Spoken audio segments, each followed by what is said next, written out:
الشيطان الرجيم بسم الله الرحمن الرحيم ربي اشرح لي صدري ويسر لي أمري واحلل عقدة من لساني يفقه قولي السلام عليكم ورحمة الله تعالى وبركاته mbokk yi fi daje ñi ngi leen di nuyu ku nekk ci sa tur ak sa sant di leen ziyaara di leen baalu àq ci koor gi di jël nuyoo yi gën a sell di ko teg ci loxo sunu maman sunu bàjjen Kiné mu joxal ñu ko kilifa yi mu ko war a jox yépp ñi ngi nuyu ñi ñu bokkal jataay bi muy sama sœur Sofia di nuyu oustaz Alioune Sall di ku ñu sopp di ko jox wàccuwaay yi nga xam ni yépp moom la yellool kon tey ñi ngi toog fii war a waxtaanee jigéen ñu war a waxtaanee les nouveaux concepts maanaam baat yu bees yi nga xam ne moom mooy ñëw pour yëkkati wala pour yokk jigéen dañu toll fu nga xam ni àddina bi ak pays yi nga xam ni moom la ñu wax sous-développé maanaam yi nekk ci yoon ngir seen koom-koom yokk diine dafa am pàcc bu bari bu nga xam ni daf ko am ci ñoom dañuy dem ba diine ji dafay régir conscience collective maanaam ni nit ñi di xalaatee diine moom moo koy natt moom moo koy muur moom mooy teg yoon yi nga xam ni moom lañ koy war a def loolu nag bu amee dañuy waxtaanee pénc ndax diine bu jógee nit a tax bu ñuy waxtaanee pénc nag jigéen daf ci am wàll bu ñuy wax jigéen lu koy yokk jigéen wérgu yaram jigéen ci kër yooyu yëpp mu doon li nga xam ne ñu war ko waxtaanee waaye lan mooy solo si àddina bi foo toog dañuy waxtaanee ni jigéen moom mooy ndeyu pénc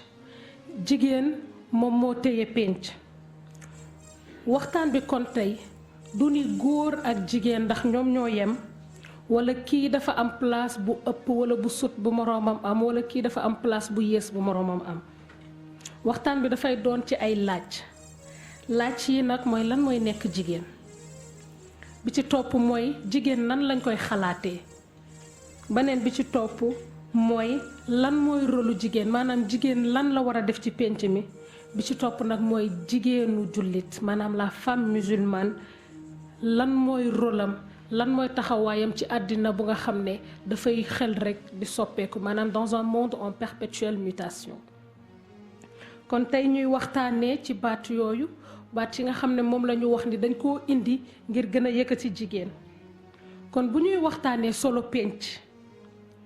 mën nañoo wax ni tey pénc la ñuy waxtaanee ndax wax naa ko sànq jigéen la ñuy waxtaanee te jigéen mooy pénc lu ko yéegal pénc lu ko tatagal pénc lu ko defar pénc dañuy booy waxtaan nag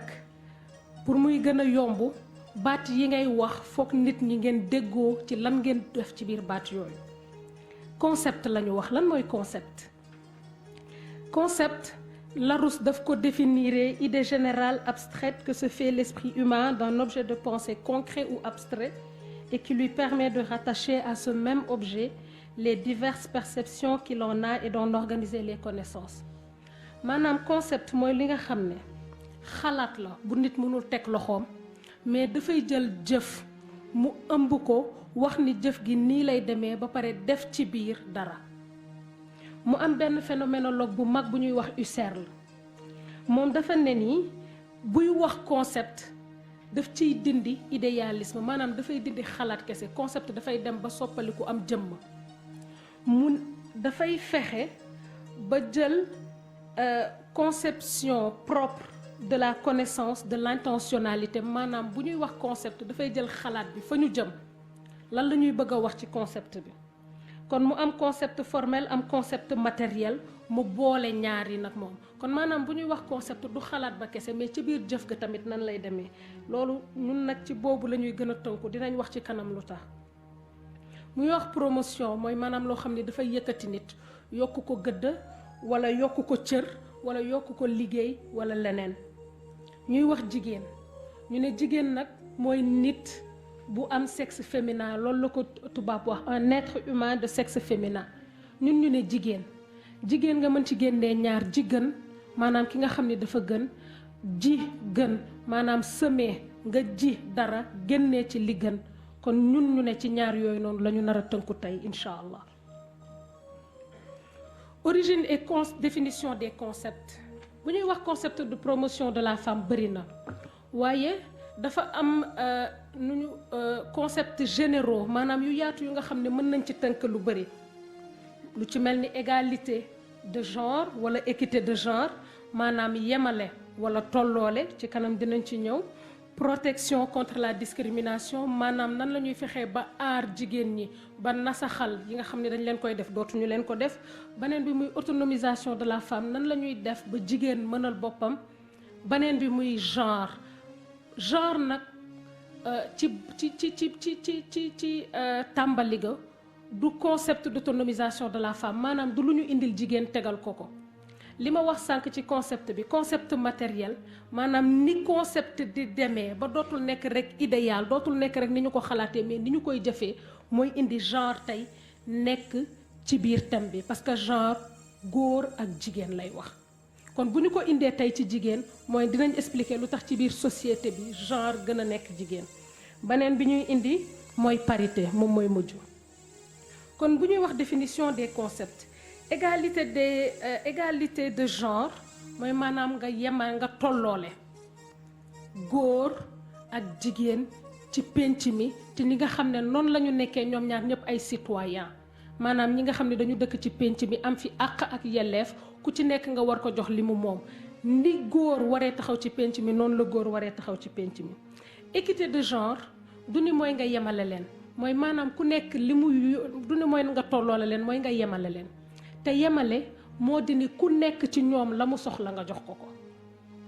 du ni li nga jox góor moom ngay jox jigéen ka nekk ci moom la nga xam ne moom mooy asi besoin wam ka nekk ci moom la nga xam ne noonu lañ ko bindee mu am ay yu mu soxla noonu nga koy joxee. La protection de la discrimination contre la discrimination maanaam ñu aar jigéen ba nga xam ni lépp luy nasaxal lépp luy bundu xataal dootuñu ko def yooyu nag bu ñu koy wax dafay jëm ci li nga xam ne dafay laal ay excision dafay laal ay jigéen bu ñuy dóor dafay laal ay viol donte dinay dal góor waaye tey jigéen la ñuy waxtaanee. beneen bi ci topp moo di ne autonomisation de la femme maanaam jigéen nan la ñuy fexe ba mu mënal boppam nan la ñuy def ba jigéen mu am koom-koom di liggéey di ñaq di jariñ boppam. genre muy concept bu nga xam ne dafa bëri maanaam baat bu nga xam ne dafa bëri lu mu indi ci ay wax ndax nit ñu bëri dégguñu ko bu ñuy wax genre moom la ñuy wax une variable socio-économique maanaam instrument de mesure la lu ñuy nattee genre du jigéen bu ñuy wax genre dafay laaj maanaam ce qu'on le genre interroge les relations entre les hommes et la femme et les femmes et l'asymétrie fondamentale dans la hiérarchie des groupes et permet d'analyser les relations maanaam dafay natt góor ak jigéen li nga xam ne moom lañ leen jox ci penc mi ba pare di xool ndax kii jox nañ ko li ñu ko war a jox ndax kële jox nañ ko lu ñu ko war a jox ngir seen dundin ci biir penc mi neex. égalité équité de genre wax naa ko sànq parité nag muy lu nga xam ne c'est une loi fii ci Sénégal ñu am ko c'est une loi politique bu ñu voté en 2010 loi politique bi nga xam ne dafa wax góor ak jigéen ñoo yem ci pénc mi ca place ya nga xam ni dañu fay tànn nit maanaam les postes électifs et semi-électifs ya nga xam ne dañu fay tànn nit muy assemblée nationale muy mairie muy communauté rurale muy au niveau communal yooyu la parité tax a jóg maanaam góor ak jigéen ci citoyens yi ñu nekk dëkk ci pénc ñoo yem ci seen baat ci biir pénc mi ca fa nga xam ne foofu la ñuy toogal waa pénc mi. li ëpp solo ci waxtaan bi nag tey ci partie bi lay ñëwee mooy maanaam jigéen ci pénc jigéen liggéeyukaay jigéen yaay jigéen citoyenne maanaam jigéen ci pénc bi ñu wax sànq. concept yooyu yëpp ñu war a xool ñun nanu lañ koy dundee ci suñu biir pénc lan la indi ci suñu pénc nan lay fexe ba yëkkati jigéen sànq Sophia am na lenn lu mu wax ba wax féminisme bokk na ci baat yi nga xam ne dañu koy boole parce que moom moo jur lii yëpp dans les années 1800 bi ñuy wax féminisme bu njëkk bi ñu doon wax féminisme baat bi c'était un mot, c'était un concept, c'était pas un concept, c'était un mot, un terme médical maanaam médecin yi ñuy faj ñoom ñoo ko doon utiliser ngir di wax góor yi nga xam ne dañu am ci ñoom ay hormones yu jigéene. Féminisme foofu la jóge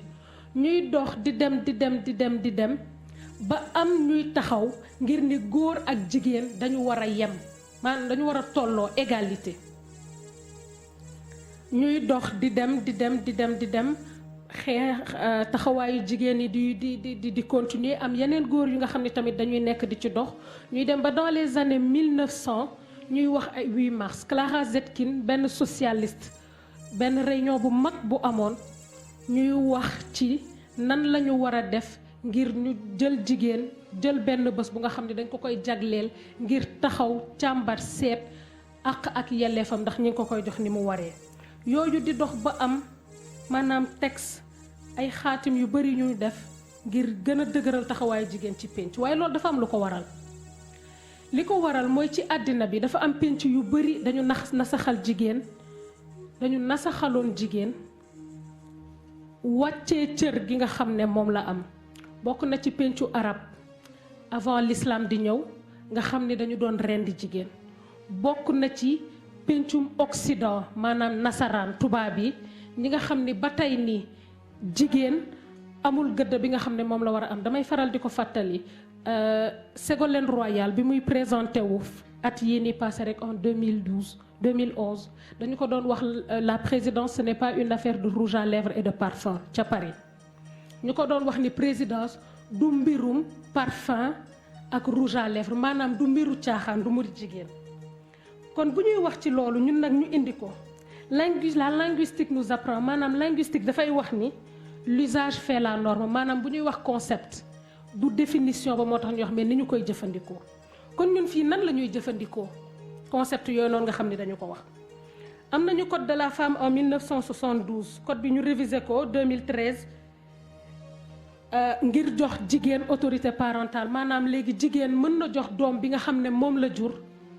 nationalité sénégalaise mën na ko jox boroom këram ñu jóge ci am loi sur la parité en 2010 ak yeneen yu ci bëri waaye dafa am rek lu ma bëgg a wax balaa may sori li ëpp ci théorie maanaam ci xalaat yi nga xam ne dafa jóge ci nasaraan yi daf ñu bëgg a gëmloo ni jigéen dafa suufe ci suñuy pénc te ñu war koo yëkkati ndax ñoom loolu la ñu xam jigéen dafa suufe ci seeni pénc ñu koy yëkkati jàpp ni ñëpp noonu la ñu war a mel fii nii ñu nekk muy Afrique sowu jant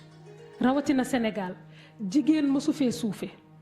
jigéen dafa mës a am baat dinaa ci joxe tuuti ay exemple yu ndaw fii dañuy wax elles sont les gardiennes de la tradition et des valeurs maanaam fii jigéen moom moo mës a téye li nga xam ne moom mooy mbaax jigéen moom moo mës a téye li nga xam ne moom mooy suñu aada jigéen moom moo mës a téye li nga xam ne moom mooy suñu cosaan ñoom ñoo koy joxe ndax ñoom ñooy jur ñoom ñooy yar xale fi nga xam ne moom la ëppee solo fi nga xam ne moom la ëppee ku soxla moom la gën a soxla ku ko jàppale jigéen a koy yor ndax moo koy nampal moom moo koy yar li may wax moo di ne culture occidentale bi nga xam ne à un moment donné dafa ñëw bokk ci suñu culture ndax dañ ñu coloniser dafa am yu mu ñëw rax ci suñu aada ak suñu cosaan yooyu mu ci rax nag moo tax tey taxawaay yi nga xam ne ñi ngi koy def ngir jigéen mu doon taxawaay yu nga xam ne ñun amoon nañ lu ko ëpp démb ndax booy seet fii ci Afrique jigéen yi dañoo mus a taxaw ngir équité man li may wax mooy ni du ma wax égalité tolloole pour man jéng la yamala la ñu war a def ndax tolloole mooy nga gis Amadou mu am ñaari soxna kenn ki njool kenn ki gàtt mu ñëw ne day tolloole jënd tissu kenn ki di sol 3 mètres kenn ki di sol 4 mètres mu dem jëndal ñoom ñaar ñëpp 3 mètres loolu mooy tolloole kon ku tolloole dangaa jéng ndax dina am kenn koy jox li mu war a am jox keneen lu mu warul am wala nga jox kenn lu ëpp jox keneen lu yées yamala nag moo di ne kii 3 mètres lay mesurer 3 mètres la soxla kii 4 mètres la soxla nga dem jënd tissu bi jox kii 3 mètres jox kii 4 mètres kon man bu may wax ci jigéen damay wax ni suñu penc li mu soxla mooy yemale ndax mooy li nga xam ne moom moo gën a jub loolu mooy li nga xam ne moo gën a méngoo ak justice ak yoon. fii en Afrique muy Sénégal dañuy joxe ay exemple ni jigéen yu nga xam ne bu ñuy wax féministe bu dee féministe nag mooy góor ak jigéen ku nekk li nga moom ci penc mi ñu jox la ko am nañu ñu nga xam ne yàgg nañ ko fi am. Afrique damay citer ay ñenn 1504 en 1504 boobu ñuy wax naa leen sànq féminisme ñi ngi ko wax en 1800 ñun en 1504 dans le royaume du Bénin dañu amoon reine bu tudd Ioba Idja 1504 ba 1550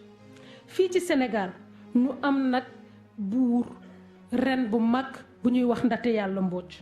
Ndate Yàlla moo nekkoon reine du Waalo te dafa am lu am solo ci loolu Ndate Yàlla moom moo nekk première puissance bu nga xam ne moo njëkk a jàmmarloo ak tubaab yi fi ñëwoon di ñu noot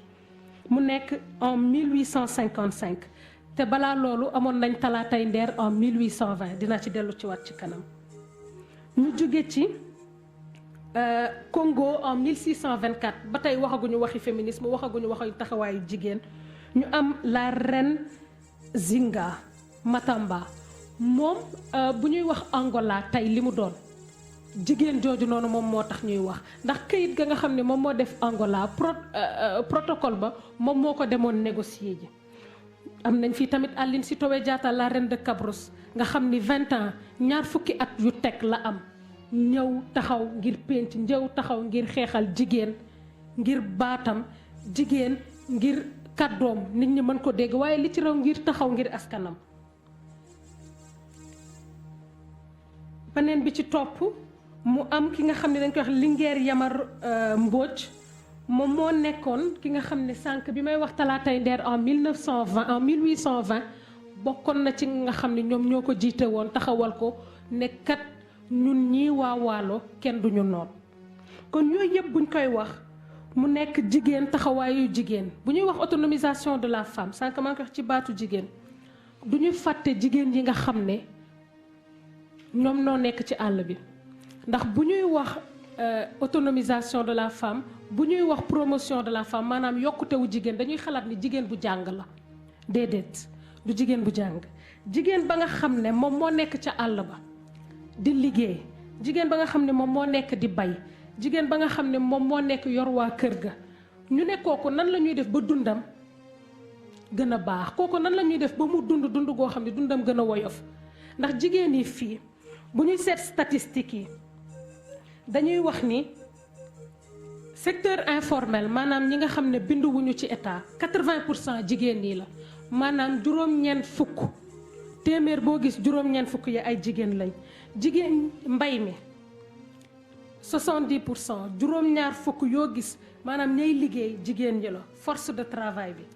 ñeent fukk ak juróom-ñett 47% mu nekk main d'œuvre bi te bu ñuy seeti ñoon ñëpp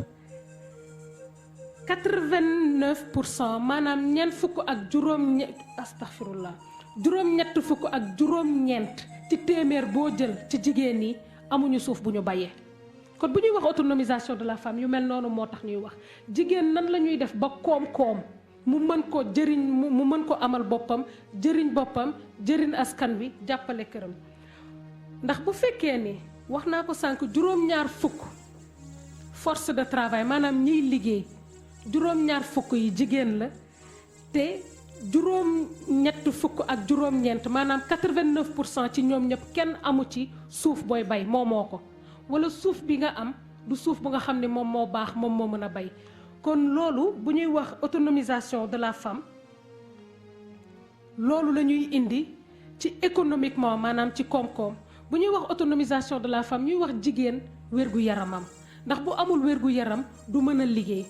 ñu ne kon jigéen nañu fexe ba muy jur bu baax jur bu normal maanaam ñu tegal ko ay infrastructure santé yu nga xam ne war na fa mën a juree ñu jàppale jigéen mu def planning familial espacé njuram ba nga xam ne wérgu yaramam du na sax dina mën jur doom yu am wérgu yaram mën leen jàppale mën a jàppale péncam jàppale borom këram mutilation génitale féminine yu ñuy def maanaam jigéen xarafal bi ñu koy xarafal te mu koy indil ay muy nasaxal wérgu yaramam tamit ci loolu lay ñëw mu am beneen bu nga xam ne dinañ ko indi wax nañ ko sànq fii suñu penc bu ñuy seet muy Waalo muy ci séeréer yi muy ci sud bi maanaam soninke yeeg joolaa yi jigéen wax naa ko sànq daf fi mës a am kàddu mës fi am gëdd. penc yooyu noonu boo demee lël yi ba tey jigéen yi ñoo koy def dañu lay wax jigéen bu sell moom mooy def lël yi moom mooy aar góor yi moom mooy aar jigéen yi bu amee lenn lu ñuy seet jigéen moom moo koy def dem na ci ba am na penc yoo xam ne bu fas feebaree dañuy wax ni jigéen moom mooy ñëw yëkkati ko dafa am lu muy def pour fas ba mën a jóg. ñuy dox ba tey ci li nga xam ne moom mooy suñu penc jigéen bu ñu nee góor teg nañ jigéen ca wet ba ndax fii booy sëyi bu fekkee góor a lay maye tamit sa bàjjan moom moo lay muur nga dem sëyi góor bu duggee néegu góor ay ndijaayam ak ay papaam ñoo koy dugal waaye bàjjanam dafay taxaw am ci rôle bu muy joué. jigéen li ëpp solo ci moom buy nekk jigéen bu gisee mbaax yaayam moom mooy taxaw ñu woo ay bàjjanam lël yi tamit mu demee noonu. mu am beneen bu nga xam ne tamit ñu koy indi ci concept yi ba tey bu ñuy wax genre bu ñuy wax autonomisation de la femme mooy ni jigéen ci biir koom-koomu réew mi ba tey jigéen yi liggéey bi ñuy liggéey te teguñu leen ci même place bi ñu teg góor yi dafay dem ba indi ni góor bu nekk entrepreneur maanaam góor gu nga xam ne dafay ñaq di daan dooleem di xalaat di liggéey bu demee banque ñu financé ko état bi financé ko mais jigéen ñi micro finance lañ leen di jox te loolu li muy wax li mu bëgg a dindi mooy ni jigéen du micro citoyen maanaam nekkul citoyen bu yées bu góor nekk. li nga xam ni moom loolu lañ koy laaj ci résultat moom la ñuy laaj ko góor ki waaye liñ leen di jox ci moyen du doon benn. beneen bi ci topp bu ñuy mën a indi ci équité ba tey moo ne fii dañuy wax ni jigéen ñi duñu jiite waaye kenn mësul dégg doomu sëriñ doomu soxna la ñuy wax. bu ñu nee doomu soxna dafa am lu mu wundu am nañ fi ay maam Jaara Buso am fi ay maam Fawad Wele am fi ay maam astukan yu nga xam ne ñoom ñoo jur ñi nga xam ne ñoom ñoo toog di jiite kon bu ñuy wax jigéen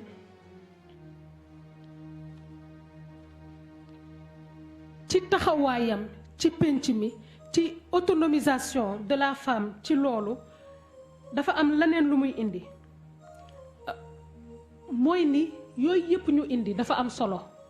muy genre muy équité ndax man duma wax égalité ndax pour man tolloole jeng la wax yemale tolloole sax laay wax jeng la wax naa ko sànq muy genre parité ñëwaguma ci maa ngi ñëw léegi ci kanam bu ko yooyu yëpp muy li nga xam ne waaw moom laay wax sànq nii doomu soxna la ñuy wax ndax jigéen dafa am gëdd gu nga xam ne jox nañ ko ko ci pénc mi te bu fekkee ni dañu wax ni moom boo ko aaree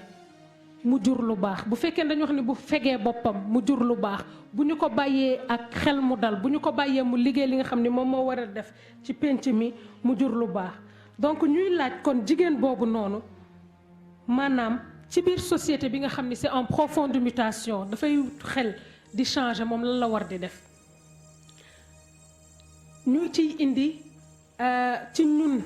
diine wax naa ko sànq ci pénc mi waaye diine mu am lum ñu indil bu ñuy wax pénc di wax aada diine daf ci am solo ndax suñu aada dafa lëkkaloo ak diine daf ci bokk bu baax kon bu ñuy wax loolu ñu am jigéen ma indi ñetti jigéen rek wax naa ko sànq jigéen entrepreneur ñu am ci Saydatuna Khadija jigéen intellectuel maanaam jigéen bu nga xam ne dafay jàng di bokk xam-xamam ñu am ci Saydatuna Aïcha une femme engagée politiquement jigéen gu nga xam ne dafa am cër ci pénc taxaw ci te wane ko muy Saydatuna Fatima mi doom ci yonent bi sallallahu alayhi wa sallam parité bi ma doon wax sànq li ci am solo moo di ne parité